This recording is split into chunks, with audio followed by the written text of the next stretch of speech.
মিষ্টি মেয়েটা দোল পূর্ণিমার দিন মায়ের কোলে এসেছিল বলে তার নাম রাখা হলো দোল। অথচ এই দোলের রঙের সাথেই তার বিবাদ অদ্ভুত রকমের। ছোট থেকেই ও কখনো আবির মাখা রং নিয়ে খেলা পছন্দ করে না। যৌথ পরিবারের নিয়ম অনুযায়ী দোলের দিন সকালে প্রথমে গৃহদেবতার পায়ে, তারপর বাড়ির সব বড়দের পায়ে আবির দিয়ে প্রণাম করার চল আছে।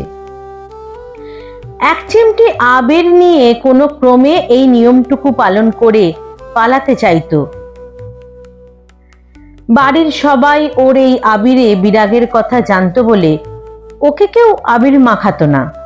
শুধুমাত্র দাদু ভাই ইচ্ছে করে তার ছোট গিন্নির গালে কপালে একটু আবির ছুঁইয়ে দিতেন। তাতেই মেয়ে কেঁদে কেটে একসা করত। দোলের দিন নিজেকে ঘরবন্দি করে রাখত দোল। অনেক চেষ্টা করেও বন্ধুরা ওকে কখনো রং খেলাতে পারেনি। এহেন দোলের জীবনেও বসন্ত এলো তার রূপ নিয়ে। তাদের বাড়ির নিচের তলায় ভাড়া এলো শিমুল ও তার পরিবার। শিমুল বিশ্ববিদ্যালয়ের ছাত্র। প্রথম দিন দেখাতেই দুজনের মনে রঙের ছোঁয়া লাগলো। আস্তে আস্তে গাঢ় প্রেমে বাঁধা পড়ল তারা। সম্পর্ক এমন হলো যে শিমুলের কোনো কথাই আর ফেলতে পারে না দোল। ইতিমধ্যে দোল তার আবিরে বিরাগের কথা শুনিয়েছে শিমুলকে। শিমুল বলেছে জীবনে প্রথম রং সে দেবে দোলকে। দোল উৎসবের কদিন আগে থেকেই তাই দোল এবার খুব উদ্গ্রীব হয়ে আছে। শিমুল বলেছে লাল, কমলা, নীল, সবুজ সব রঙের আবিরের রাঙিয়ে দেবে তাকে। তার সীমন্ত রাঙিয়ে দেবে লাল আবিরে।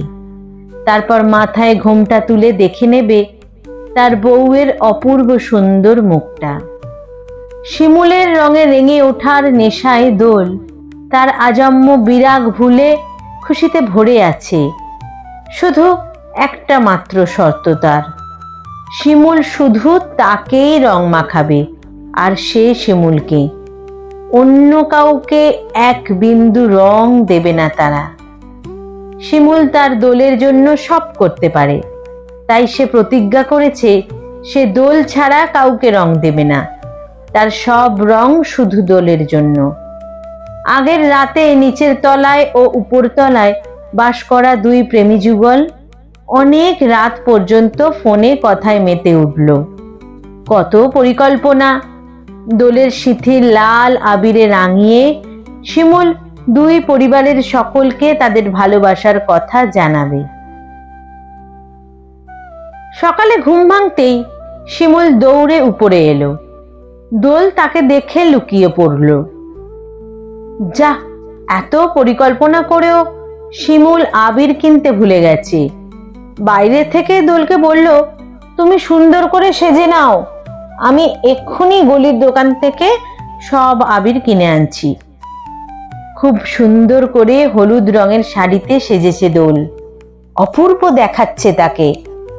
দোল ছাদের উপর থেকে দেখলো শিমুল আবির কিনতে যাচ্ছে। একটু বেশি দেরি হচ্ছে দেখে দোল আবার ছাদে এসে দাঁড়ালো। এবার সে দেখতে পেল এক দঙ্গল মেয়ে যারা নিজেদের মধ্যে রং খেলছিল। শিমুলকে ঘিরে ধরে আবির মাখাচ্ছে। শিমুল চেষ্টা করেও আটকাতে পারল না। তখন সে বাধ্য হলো ওদের সবাইকে এক মুঠো করে রং মাখাতে। শিমুলের সারা শরীর মুখ রঙে রঙিন। এক বিন্দু বেরঙিন জায়গা নেই খালি দোলের জন্য। দোলের মাথা কেমন করে উঠল। এক অদম্য অভিমানে সে ঘরে ঢুকে দরজা বন্ধ করে দিল। ওর প্রথম দোল এভাবে শেষ হয়ে গেল বলে ও পাগলের মতো কেঁদে উঠল। পৃথিবী তখন ধূসর বর্ণ তার চোখে। এক ঝটকায় হাতে তুলে নিল ধারালো ফল কাটার ছুরি। এক মুহূর্তে দুহাতের শিরা চিরে বেরিয়ে এলো লাল রঙের উষ্ণ বন্যা। অনেক চেষ্টা করার পরও যখন দোল দরজা খুলছে না, দরজা ভেঙে ফেলা হলো।